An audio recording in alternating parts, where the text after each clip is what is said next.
On Panthers TV, in association with Jeremias Chimney Systems, a very special guest. I'm sure many fans will already know who we're about to speak to, but welcome David-Alexandre Beauregard. David, how are you doing? Very, very good. Yourself? Yeah, I'm really good, thank you. Look, it's playoff time, and if anyone, a Nottingham Panthers fan of that era, thinks about playoffs, they'll no doubt think about you. 2 game-winning goals. We'll get onto them. But just for maybe anyone who doesn't, maybe a player tuning in who doesn't know what the Final Four is all about, what are they about to experience this weekend? Well, it's what every team wants to be part of. I remember when I played in Nottingham, like our goal and our only goal was to first be part of the Final Four and, of course, win everything. And especially my first year, I remember like it was yesterday because my 3 years in Nottingham were just like special, very special, with an unbelievable group of guys. And our first year, we had some big up and downs during all season long. And we just found the groove, like everybody just starting to pull together the second half of the season. And we were relentless. We knew we could win everything, but it wasn't like a best of 7. It just one game, so we had to be ready every single games, and that's what we did. And it was incredible moments. Well, you talked about how you had the relationship as players, you had that bond. When you're suffering from down times, does it probably help if you've all got each other's backs? I guess that goes a long way to helping.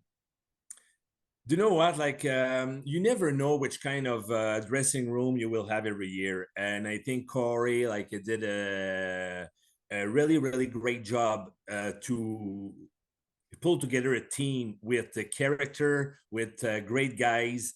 And what is the most important to win? It's have a great chemistry in a dressing room. And that's what we had. We had like tons of different characters. But we had a great mix of players. We had some really good offensive players, great grit players, really good defensive players, great goaltending, great defense, great coaches, and especially like the final game against Cardiff. Nobody wanted to lose, and we were down by 1 goal in the third. And I remember everybody spoke in the dressing room saying that we didn't want them to beat us, and it was our cup, and we end up winning the game. Well, you talk about that, and that was going to be my next question. What do you remember? You were 2-0 down, you were 3-1 down at one point. You're right, you were down by a goal going into the third period. What do you remember about the emotions of that game? We were kind of nervous in the dressing room, but it was a good feeling. That wasn't like a negative feeling. And we show up in the third period, like having 1 goal. It's to score the next one, because if we knew that scoring the next one would be a tie game, and with our group of guys and the way that we played, we had great chances to win them all. And Billy Ryan made an incredible play in a neutral zone, dig the D, and bury it against the Cardiff goalie. And that was it was probably the nicest goal in that game and in those playoffs. And it was a huge one too. And so everybody was so excited. And after that, like I scored a winning one with 8 minutes left, I think, in a game. And a rumour it was, with a moment of brilliance here, and a goal! It's David Beauregard! The Panthers trail by 2 twice, and the Panthers come back. They don't know they're beaten. And Corey Nilsson's side through David Beauregard makes it Nottingham Panthers 5, the Cardiff Devils 4. And after that, we were just playing a solid hockey game to keep the lead, and we ended up winning. I mean, before I go forward to the following year, it just strikes me that obviously the night before you'd come from behind to beat Sheffield, and what a special night as well. That a Nottingham lad, I know a good friend of yours, Robert Lakovic, scored the game winner. That was a great night the night before as well. Yes, and especially that was, I think, his first shift in overtime, and I think Strack just put him in because everybody was tired on the bench, and he put Lacko, and I think Matthew won a big face-off in the offensive zone, and Lacko picked up a rebound. He was a kid that he was a kid when he scored that goal, so everybody was so happy for him. And no, do you know what? Like every hockey players in like wants to be part of those big games. We play for that.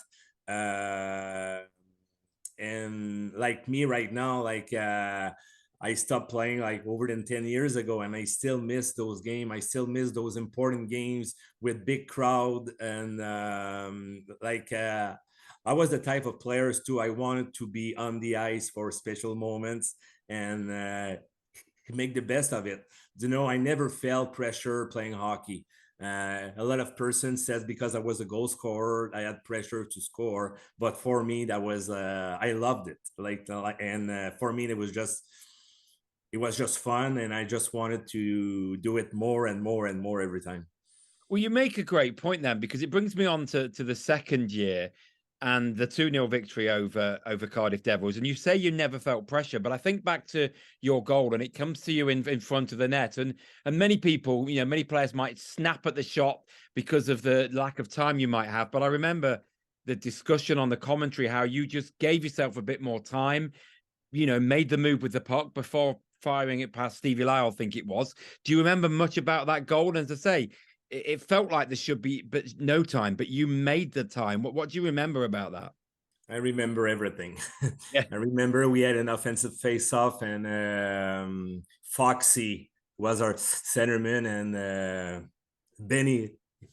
Benedict was the winger, and Foxy won the face-off, and the puck got stuck right behind their centerman, but Foxy was strong enough to get the puck back.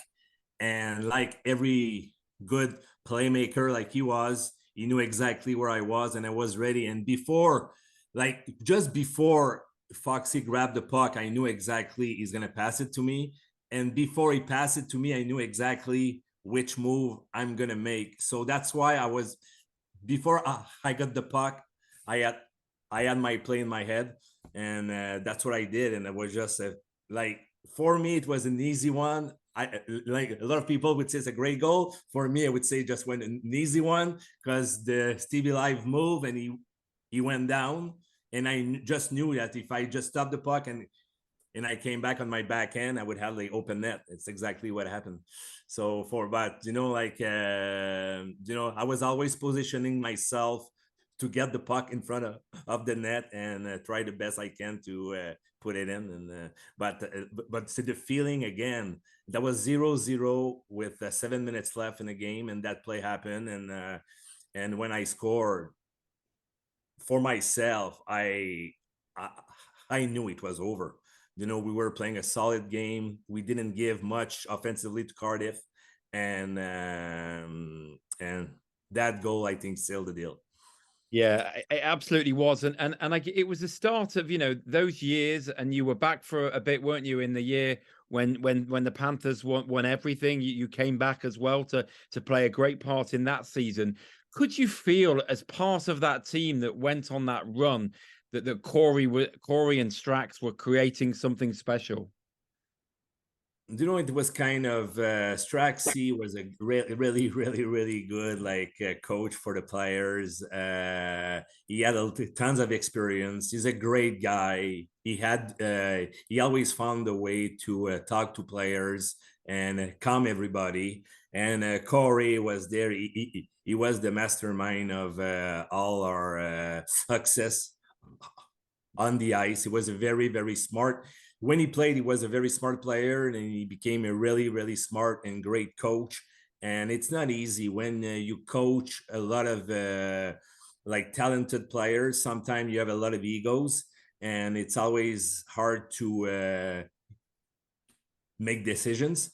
but like both of them like made us pull together all year long, and and it's not a surprise the success we had those 3 years, and you know what, it would still be probably my best time in my hockey career in Nottingham's. Like I told after I played there, I told many people that if I would have known that Nottingham was like that, I would have tried to come way earlier in my career and play more than 3 years there, because it was fantastic. I loved it. I loved every moment of that. Well, on behalf of the fans, that I know that everyone loves every moment of having you with us. Just before we finish, if you were to give one word of advice, or not one word, but one bit of advice to the Panthers players this weekend for playoff weekend on what they can do to replicate what you guys did all those years ago, what would that be? What's their key to success? But first, it's believe in yourself, believe in your teammates, and just go all in. Give whatever it takes, because nothing is better. It's got no better feeling in the world than winning a cup with your teammates, because you never know the next time when it's going to happen. You think because you reach a final in your first year, it's going to be easy, but it's not. And so every time you have a chance to play those big games, just give it all, and have no regrets after games that you could have said that I should have done more or not. Just give it all, and whatever. And if you win, great. If you lose, at least you can say I give my best. Yeah, brilliant words. Bo, thanks very much for joining us. It's been a pleasure chatting to you. Hey, anytime. Thank you very much.